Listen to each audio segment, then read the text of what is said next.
लो friends, अभी हम आगे बढ़ते हैं प्रोबेबिलिटी ऑफ एन इवेंट। ठीक है, और फिर उसके बाद में प्रैक्टिस सेट 5.4 शुरू कर देंगे।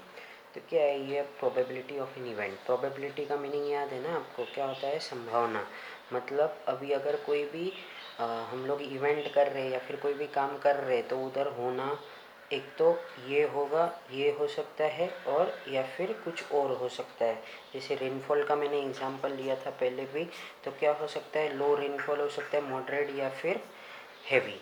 तो वैसा, तो अब हम लोग क्या करेंगे इन mathematical language, when possibility of N expected event is expressed in number, it is called probability.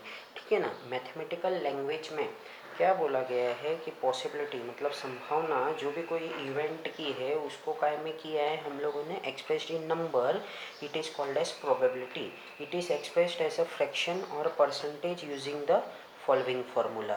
तो ये फार्मूला एक नीचे दिया है, for random experiment if sample space is S. ठीक है ना?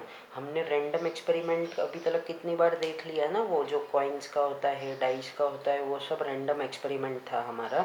तो उसमें से जो भी कुछ सैंपल स्पेस है उसको एस लिया हम लोगों ने, and A is expected event.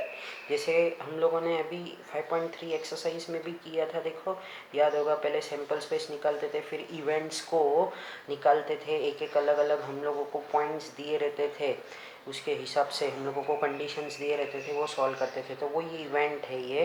Then probability of A is probability of A, it is given by the following formula. तो क्या है ये? Number of sample points in event A. तो हम लोगों को क्या करना है, जो इवेंट ए का जो आंसर आएगा ना उसको ऊपर लिखना है, डिवाइडेड बाय हम लोग क्या लिखेंगे, जो सैंपल स्पेस है ना, number of sample points in the sample spaces. जैसे अगर 2 पॉइंट्स टॉस्ड रहता है तो हम लोग वो जो निकालते हैं ना अपना सैंपल स्पेस, वो वाला यहाँ पे आएगा। और यहाँ पे अगर ऐसा दिया है कि it should be an even number या फिर ऑड नंबर, वन हेड, ऐसा, तो वो वाला ऊपर आएगा। तो चलो हम लोग क्विकली अभी ये एक्सरसाइज को ज़रा सॉल्व करने की कोशिश करते हैं। क्या लिखा है? If 2 points are tossed, find the probability of the following events. ठीक है ना? तो हम लोगों को ये जो 2 कॉइन सबसे पहले तो टॉस हो रहा है ना, उसका हम लोगों को क्या करना पड़ेगा फ्रेंड्स? वो निकालना पड़ेगा, सैंपल स्पेस निकालना पड़ेगा, मतलब एस निकालना पड़ेगा। फिर उसके बाद में इवेंट को सॉल्व करना है। तो ज़रा ध्यान दो यहाँ पे क्या करना है और कैसे करना है, उसको किस तरीके से प्रेजेंट करना है, वो मैं आपको अभी समझा देता हूँ।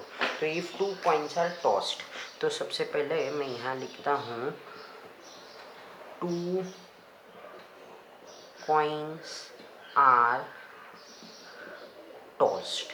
ठीक है, तो S इज इक्वल टू क्या हो जाएगा? ये एक तो एच एच हो जाएगा, फिर टी टी हो जाएगा, फिर उसके बाद में एच टी हो जाएगा एक बार, और एक बार हो जाएगा टी एच। तो ये कितने हो गए हम लोगों के फ्रेंड्स? 4 टाइम्स हो गया। ये कैसे समझाना? पहले एच एच किया हम लोगों ने, दोनों में हेड सेट्स आया, दोनों में फिर टेल आया, एक में हेड आया, एक में टेल आया, एक में टेल आया, एक में हेड आया। ठीक है, और अगर मैं इसमें अब और कोई पॉसिबिलिटी नहीं है फ्रेंड्स ये 2 पॉइंट्स में, तो एन ऑफ एस कितना हो जाएगा हमारा? 4 हो जाएगा। फिर उसके बाद में क्या क्वेश्चन दिया है? Getting at least 1 head.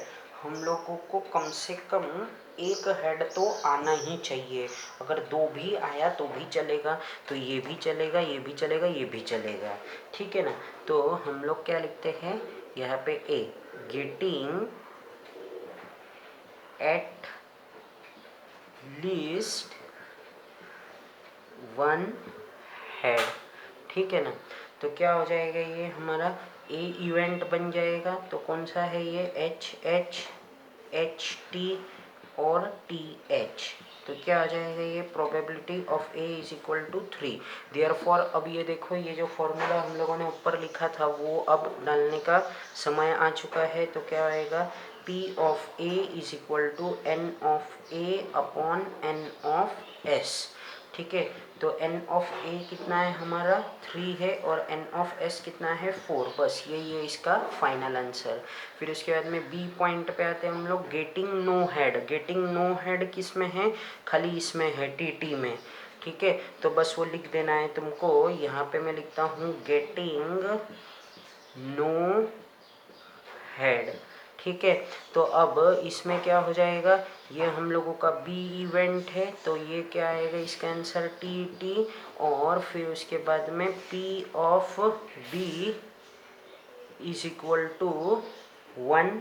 फिर उसके बाद में मैं लिखूंगा P of B is equal to N of, sorry ये N ऑफ B था, फिर उसके बाद में N of B upon N of S is equal to कितना आया 4, और ये N ऑफ S कितना है हमारा 4, ये कितना था 1 अपॉन 4। तो ये इसी के साथ में ये पहला सम हमारा कंप्लीट हुआ। ज़रा इसको ध्यान से देखो।